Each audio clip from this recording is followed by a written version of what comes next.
He fired me in front of 11 people. Not privately. Not in the way that organizations fire people when they have considered the cost of humiliation and decided it is not worth paying. He called the full team into the conference room on a Thursday afternoon, and he stood at the head of the table, and he told me, with the specific audience he had chosen deliberately, that my services were no longer required effective immediately. He said my work had not met the standard the firm expected. He said the decision was final. He said security would accompany me to my desk. 11 people watched this happen.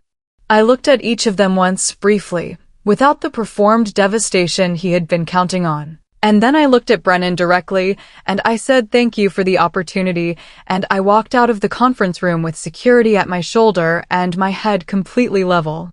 It was a Thursday afternoon in November. On Monday morning, I walked into the offices of Callaway Group, Brennan's largest client, the account that represented 40% of his firm's revenue, as their new director of strategy. A role I had been negotiating for 3 weeks. A role Brennan did not know existed until I was already in it. My name is Adanna. And this is the story of the Thursday that ended one thing and the Monday that began something Brennan spent the rest of the year trying to understand. Some wounds change you. Some betrayals break you. And some people quietly, deliberately rise. This is a quiet storm story. I need to tell you who Brennan was before I tell you what he did. Because the firing did not come from nowhere, and understanding its origins is the only way to understand why I was ready for it before it happened. Brennan Holt was 52.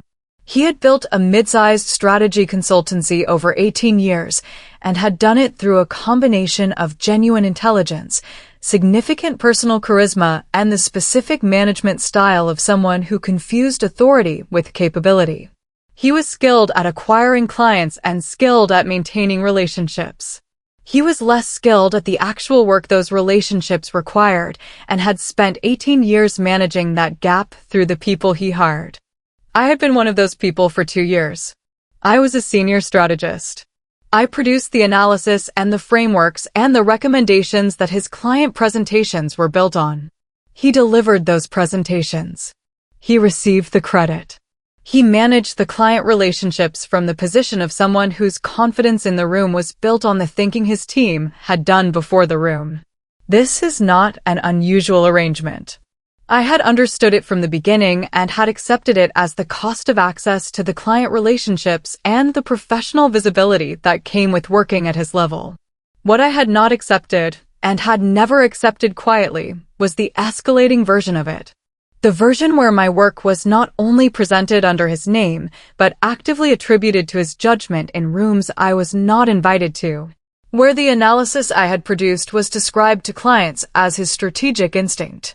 Where I had raised concerns in one-on-ones and been told that junior staff did not understand the full picture.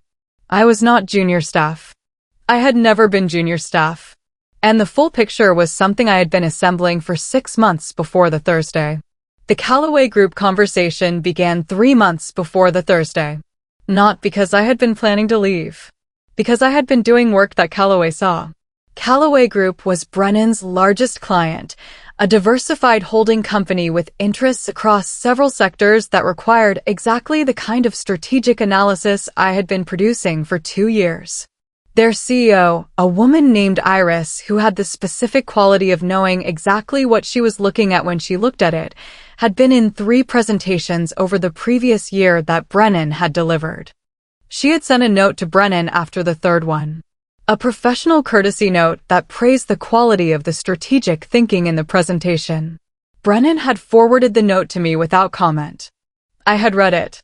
And I had thought for the first time with any seriousness about what it would mean to have that conversation directly rather than through the filter of someone who was describing my thinking as his. 3 weeks after the note, I attended a sector event. Iris was there. We were introduced through a mutual contact. We talked for 40 minutes. She said, the quality of thinking in Brennan's last presentation was exceptional. I would be interested in understanding the process behind it. I said, I would be happy to discuss that. We exchanged details. What followed over the next 3 months was a conversation that moved, carefully and professionally, From an abstract discussion about strategic methodology to a specific conversation about a role that Callaway Group had been trying to fill for 6 months. I want to tell you about the Thursday morning before the afternoon because I think it explains the afternoon completely. I had been in a one-on-one with Brennan at 9. A routine meeting, the kind we had every 2 weeks to review current projects and upcoming client work. He had been slightly different in this meeting. Slightly more managed. The specific quality of someone who is controlling a conversation toward a predetermined endpoint. He had raised concerns about a project. Specifically a project I had led for 3 months and that had produced recommendations the client was actively implementing with significant results. He said the client had raised questions about the approach. He said there were concerns about the methodology. I said, the client has not raised questions with me directly. Can you share the specific concerns? He said he would follow up in writing. He did not follow up in writing. What he did instead was call the 11-person meeting at 2 in the afternoon. I understood when I walked into the conference room what the meeting was. The specific atmosphere of a room that has been assembled for a purpose rather than a discussion told me within 30 seconds of entering. 11 people. Brennan at the head of the table. The expression of someone who has prepared something and is about to deliver it. I sat down. I waited. I had been negotiating the Callaway role for 3 months. I had not signed anything yet. I had not resigned. I had been waiting for the contract to arrive before making any move. The contract had arrived that morning. It was in my bag when Brennan fired me. The 11 people in the room were my colleagues. Some of them I had worked alongside for 2 years and had genuine professional respect for. Some of them I knew less well. All of them were now watching a man who had built his reputation on their collective work deliver a public firing to one of them. I watched their faces as Brennan spoke. They were the faces of people who are witnessing something they did not expect and are processing it in real time while also managing the awareness that they are in the room and their response to what they are witnessing is being observed.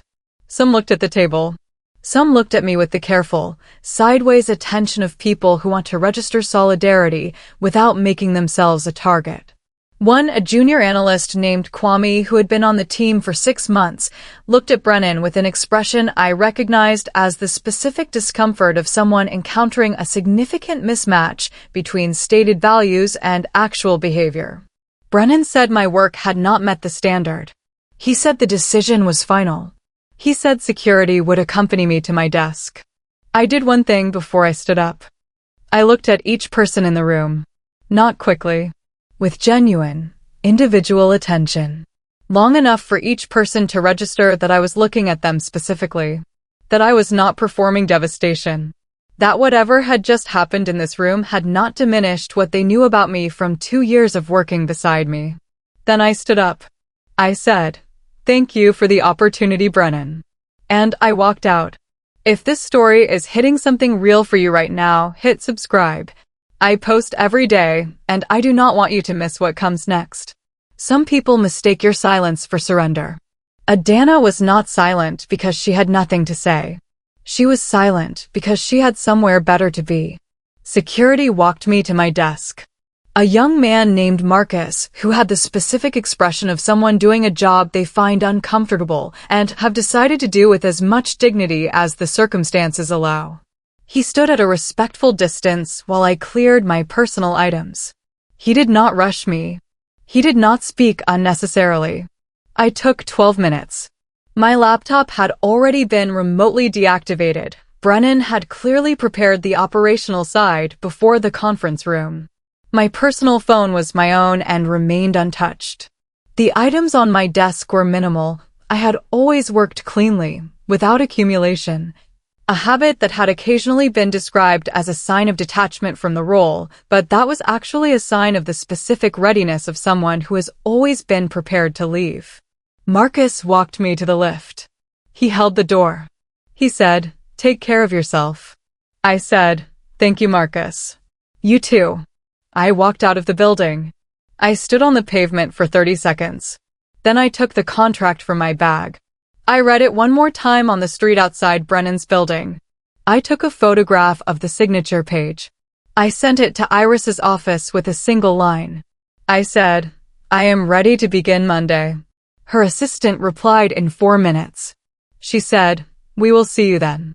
I put my phone in my pocket. I walked to a coffee shop 2 streets away. I ordered a flat white. I sat at a table by the window and I allowed myself exactly 20 minutes to feel everything the Thursday had produced. Then I went home and prepared for Monday. Monday morning I arrived at Callaway Group's offices at 8:45. The building was different from Brennan's in every meaningful way, larger, more considered in its design, the specific quality of a space that has been built for people who take the work seriously. The reception team knew my name. My office had been prepared. My name was on the door in the clean, permanent way of a title that had been decided before I arrived rather than one I was still earning. Iris met me in the corridor outside my office. She said, "Welcome." I said, "Thank you. I am glad to be here." She said, "I want to tell you something before the day begins." I said, "Tell me." She said, "I have been watching the quality of strategic thinking in Brennan Holt's presentations for 3 years. I have spent 2 of those years trying to understand whether the thinking was his or whether it was coming from somewhere else. The 40 minutes we spent at the sector event told me everything I needed to know." I said, "I appreciate your confidence." She said, "It is not confidence. It is an informed assessment. There is a difference." She turned toward her own office. Then she stopped. She said, "How did Thursday feel?" I said, "Clarifying. In the way that things feel clarifying when they confirm what you already knew." She said, "What did you know?" I said, "That the role I was in was not the role I was capable of, and that the person between me and the role I was capable of had miscalculated." She said, "And now?" I said, "Now there is no one between me and the role." She smiled. She went to her office. I went to mine. The industry heard about it within a week. Not from me. I had not spoken to anyone outside the necessary professional circle about what had happened on Thursday. I had not contacted former colleagues. I had not sent industry messages or social media posts or any form of the public accounting that people sometimes feel entitled to after a public humiliation. What I had done was start working. The Callaway Group Director of Strategy role was exactly the size I had been capable of for years and had not been given access to. The work it required was the work I had been producing for Brennan in the background, but now the work was mine. My name on the analysis. My voice in the client rooms. My recommendations presented directly without the filter of someone else's confidence layered over my thinking. The industry heard about the Thursday because industries are small and the connection between Brennan Holt's most senior strategist being publicly fired and Callaway Group announcing a new director of strategy within the same week was a connection that did not require significant intelligence to draw. 3 former colleagues reached out within the first week. All carefully worded. All essentially asking the same question, whether what they had heard was what they thought they had heard. I replied to each one warmly and without specifics. I said, it was an interesting week. The role at Callaway is everything I was building toward. That was the complete picture I offered. The rest they could draw from available information. Brennan called me on the Wednesday of my first week at Callaway. I know it was Wednesday because I was in my 3rd client meeting of the week and saw his number appear on my phone and noted it with the specific attention of someone who has been expecting a contact and wants to record the timing accurately. I did not take the call. He called again on Thursday. I did not take it. On Friday, he sent a message. It was 3 sentences. Professional in tone. He said he had heard I had joined Callaway Group and wanted to speak with me. He said he believed there were some matters that should be discussed between the 2 of them directly. He said he hoped I would be willing to have that conversation. I read it once. Then I called his assistant, a woman named Petra who I had worked alongside for 2 years and who had always been professional and decent to me regardless of what was happening around her. I said, "Petra, when you speak to Brennan, please let him know I received his message. I am not available for a direct conversation at this time." If there are legal or contractual matters that require communication, he should direct those to Callaway Group's legal team. She said, I will pass that along. I said, thank you, Petra. Take care of yourself. She said, you too, Adanna. I went back to work. The first month at Callaway produced something I had not anticipated. Not professionally, the professional growth I had anticipated, and it arrived as expected. The access to the full scope of the role, the direct client relationships, the ability to produce and present my own work without the filter of someone else's authority layered over it. What I had not anticipated was the specific quality of the exhaustion that arrived in the third week. Not the exhaustion of the work was demanding, but it was the right kind of demanding, the kind that produces satisfaction rather than depletion. The exhaustion of the relief. I had not understood how much energy I had been spending for 2 years on the management of working inside a structure that was wrong for me. The constant recalibration of my output to fit the container Brennan had defined. The monitoring of how much I showed in any given situation. The specific, sustained effort of being capable in a context that did not have full use for my capability. When that effort stopped being necessary, the energy it had been consuming came back all at once, and the first thing I felt was the weight of having spent 2 years spending it. I sat in my office in the third week of December, and I allowed myself that feeling for an afternoon. Then I went home. I slept for 9 hours. I came back the next morning, and I gave the work everything that 2 years of management had kept in reserve. Iris asked me in my second month what I thought the firm's strategic priorities should be for the following year. Not as a test. As a genuine question from someone who had hired me for my thinking and wanted to receive it directly rather than managing toward a predetermined answer. I gave her my honest assessment. 40 minutes. Specific, evidenced, structured around the data I had been reviewing since my first week. 3 priorities ranked by potential impact, with the caveats and risks attached to each. She listened without interrupting. When I finished, she said, the second priority. The market repositioning. That has been on our internal agenda for 2 years without reaching resolution. What would you do with it differently than what we have been doing? I said, I would start from the customer's actual decision-making process rather than from the firm's existing product structure. Everything we have been producing has been structured around what we offer. The customer does not care what we offer. They care what their problem is and whether what we offer solves it. We have been answering a question nobody is asking. She looked at me for a moment. Then she said, that is exactly what has been missing from this conversation for 2 years. She asked me to lead the repositioning project. It became the most significant piece of work I produced in my first year at Callaway. It also became the piece of work that Brennan's firm lost the Callaway account over, because the repositioning I recommended included a review of all external partnerships and their alignment with the firm's new direction. Brennan's firm did not align. I want to tell you about the partnership review because it is the part of the story that people find most difficult to believe was not deliberate. It was not deliberate. The repositioning project required an audit of every external relationship Callaway maintained. That was not a decision I made, it was standard practice for a repositioning of this scope. Every agency, every consultancy, every external service provider was assessed on whether their work aligned with where the firm was going. I conducted the audit with a thoroughness I brought to everything. Brennan's firm came up in the third week of the audit. Their work was assessed against the criteria the repositioning had established. The criteria were objective. The assessment produced a result. The result was that Brennan's firm's strategic contribution to Callaway over the previous 3 years had been inconsistent. The quality had varied significantly across engagements. Some of the work had been excellent. Some had been significantly below what the scope required. I documented this accurately. I presented it to Iris without editorializing. She made the decision to end the partnership. She told me afterward that the decision had been building for some time and that the audit had provided the documented basis for a conclusion she had been drawing informally for over a year. I said, I want to be clear that the audit was conducted on objective criteria. My previous employment was not a factor in any assessment. She said, I know. That is why I asked you to lead it. Brennan lost the Callaway account in my 4th month. His firm's revenue had been built around 4 major clients. Callaway was the largest, 40% of annual revenue.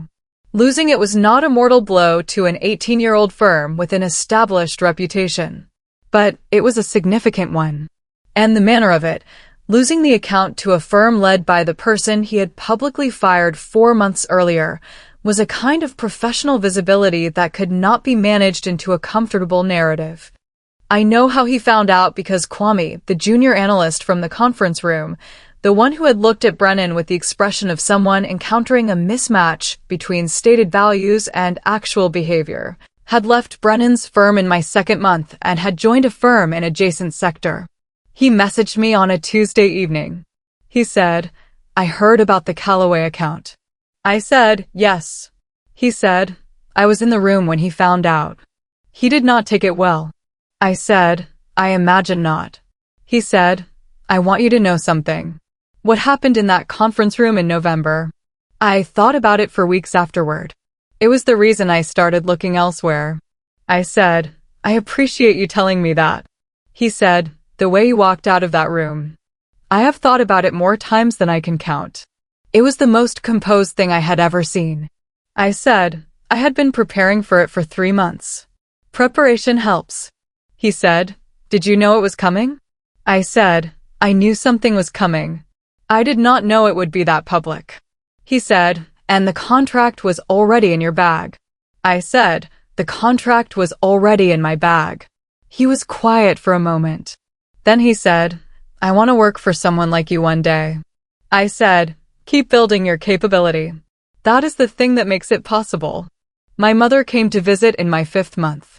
She had heard about the Thursday from me in a phone call the evening it happened, the condensed, practical version I had given her while I was still in the coffee shop, still in the 20 minutes I had allowed myself to feel everything. She had been characteristically measured in that call. She had not dramatized or catastrophized. She had asked practical questions. She had said, "You are all right." It was not a question. I had said, "Yes." More than all right. She had believed me because she knew how to read my voice. When she visited in the 5th month, she saw the office. The name on the door. The work on the walls. The specific quality of a space that belongs to the person in it. She sat across from my desk and looked at the room for a long time. Then she said, "This is what you were building toward." I said, "Yes." I just did not know the path would go through a conference room with 11 witnesses. She said, "The path to the right thing is rarely the comfortable one." I said, "No, but it is usually the correct one." She said, "Are you happy?" I thought about the word, about what it meant in this context. I said, "I am doing work that is the right size for what I can do. I am doing it under my own name. I am in rooms where my thinking is received as my thinking rather than filtered through someone else's authority. That is not quite happiness, but it is something better. It is correctness." She said, "Correctness is underrated." I said, "Yes. I am beginning to understand that." I want to tell you about the 11 people in the conference room, because they are the part of the story I have thought about most in the time since. Not Brennan. Not Callaway. Not the account or the audit or the partnership review. The 11 people who sat in that room on a Thursday afternoon and watched something happen that they did not choose to witness and could not prevent. 5 of them left Brennan's firm within 8 months of the Thursday. Not all for the same reasons. Some found better opportunities. Some had been considering leaving for unrelated reasons. Some were affected by the Callaway account loss in ways that made their positions untenable. 2 of them came to work at organizations where I had professional relationships and became, in that way, adjacent to my world again. I treated both of them with the same professional respect I would have given anyone of their capability. One of them, the analyst Kwame, I hired in my 18th month at Callaway. He was exactly what I had believed he was in the conference room. Someone whose discomfort with the mismatch between stated values and actual behavior was a sign of genuine integrity rather than naivety. I told him when he joined that the conference room had been where I had first noticed him. He said, "I did not think you saw me." I said, I saw everyone in that room. That was the point of looking at each of them. He said, what did you see?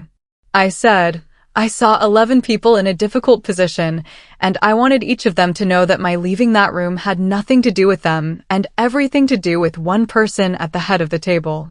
He said, it worked. For me at least. I said, good. That is what it was for.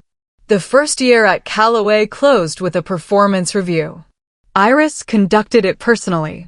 That was unusual. Director-level reviews at this size of firm were typically conducted by a combination of the CEO and the HR function. The fact that Iris did it herself told me something about how she regarded the year. She went through the work project by project. Her assessments were precise and honest in the way I had come to rely on. She did not manage the feedback toward a comfortable destination. She simply said what she found. The repositioning project she described as the finest piece of strategic thinking the firm had commissioned in 5 years. The audit she described as exactly what an audit should be: objective, documented, actionable.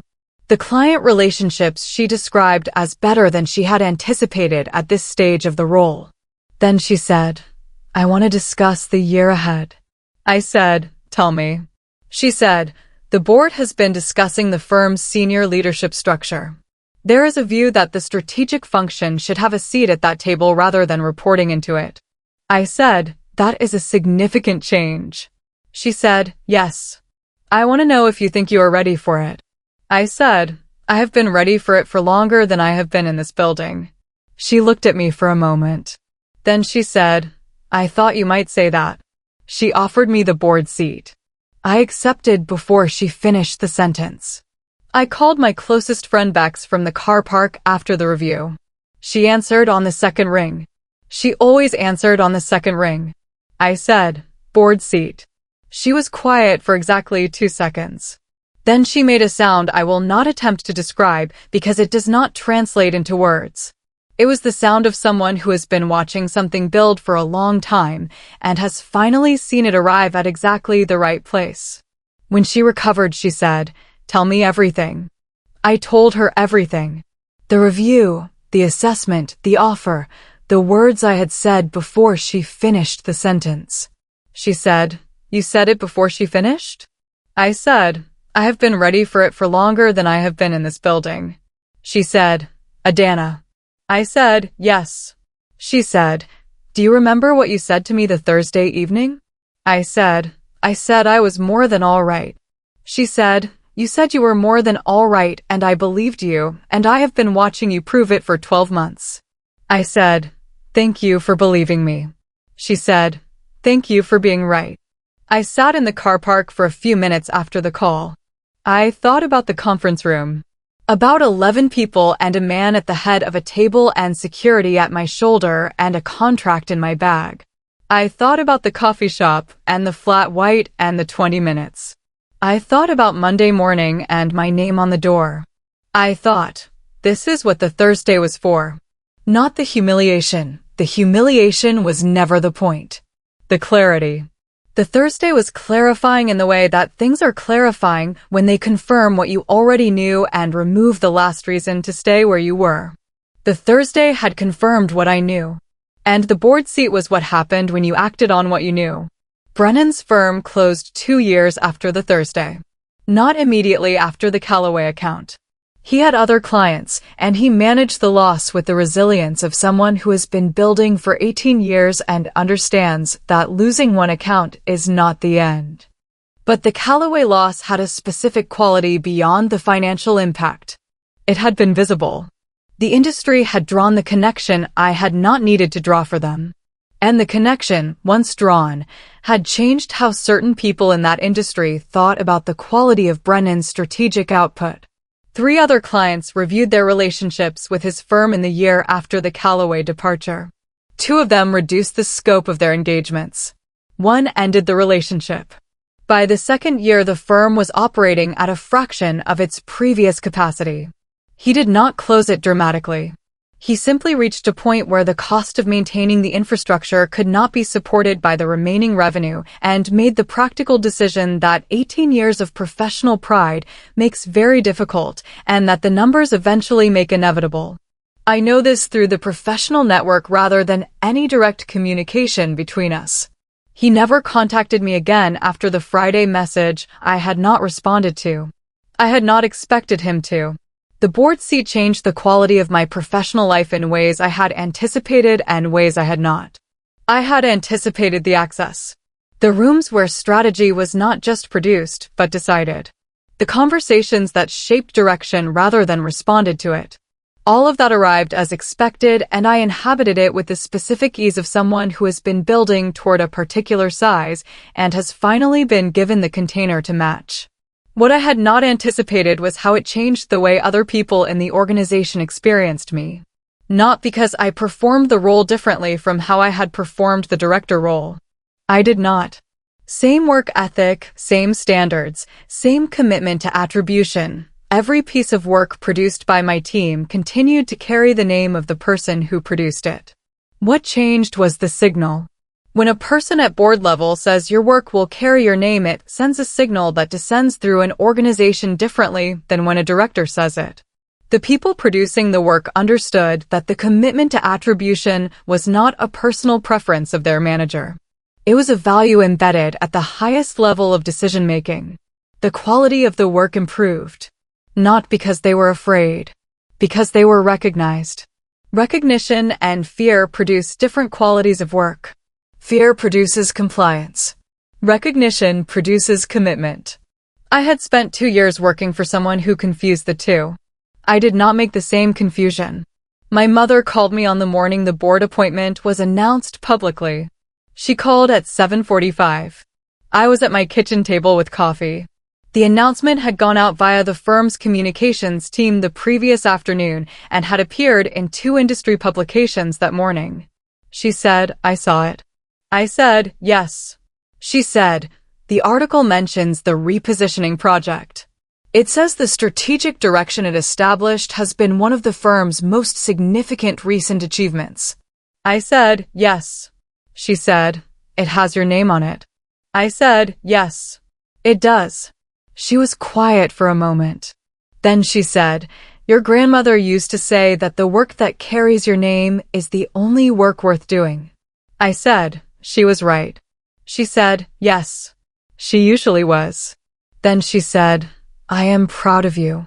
Not as an addition at the end. As the thing she had called to say. The primary message.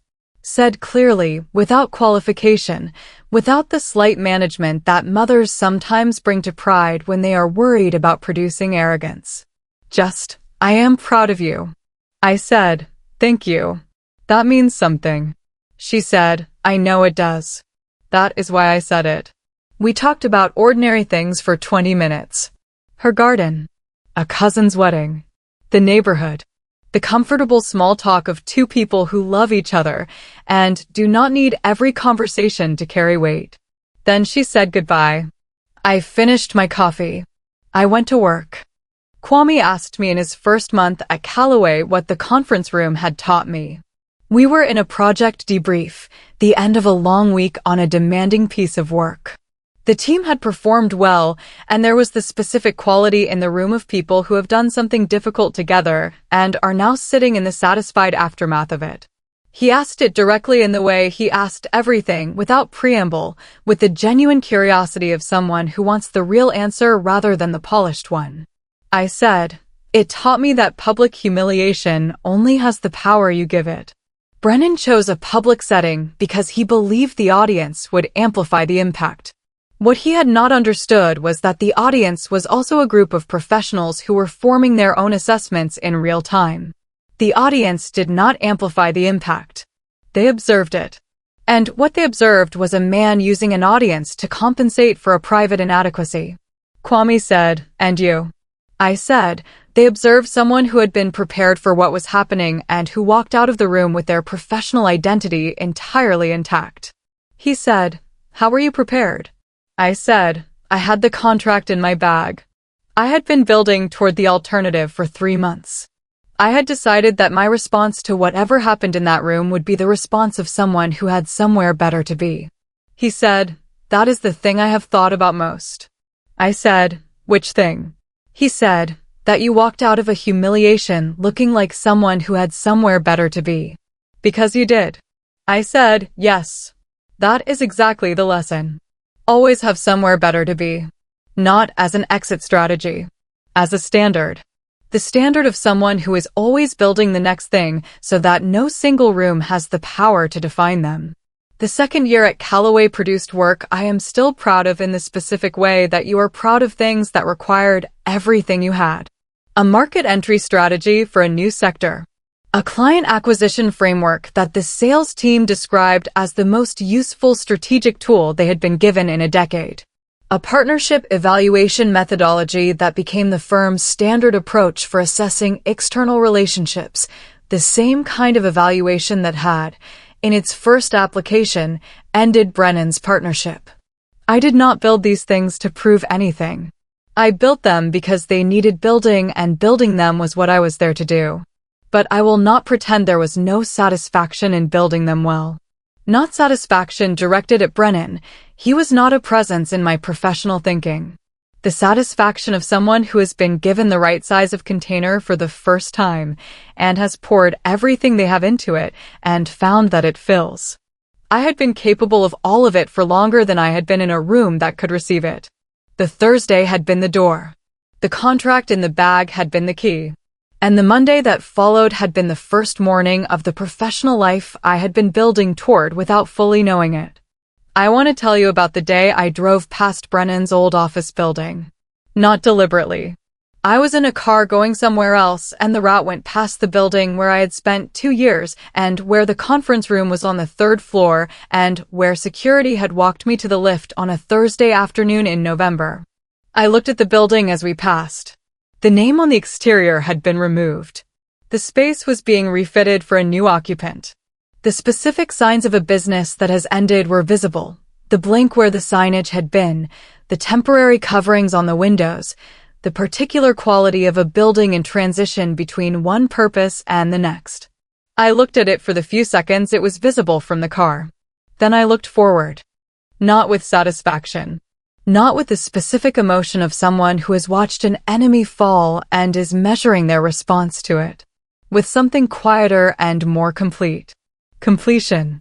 The sense of a chapter that had been building toward a specific end having reached it. Brennan had chosen a room of 11 people because he had believed the audience would amplify the impact of the Thursday. He had been right. The audience had amplified it. Just not in the direction he intended. I joined the board of a professional association in my 3rd year. A sector body that set standards and ran development programs for strategic practitioners at all career stages. The work required the specific kind of sustained commitment that I had always found easy to give to things that mattered, and I believed this mattered. At my first board meeting, another member, a woman named Dr. Callaway, who had been in the field for 30 years and whose assessment I had always respected, said something that I have carried since. She said, "The best thing any of us can do for the next generation of practitioners is to build environments where the work and the name that produced it are never separated." I said, "I agree completely." She said, "It sounds simple. It is the most radical thing we could do in practice." I said, "I know. I spent 2 years in an environment where they were separated. I spent the following years building one where they are not." She said, "How did you make the transition?" I said, "A contract in a bag and a Monday morning." She looked at me for a moment. Then she said, "I want to hear that story." I told her. She listened without interrupting. When I finished, she said, "Write it down.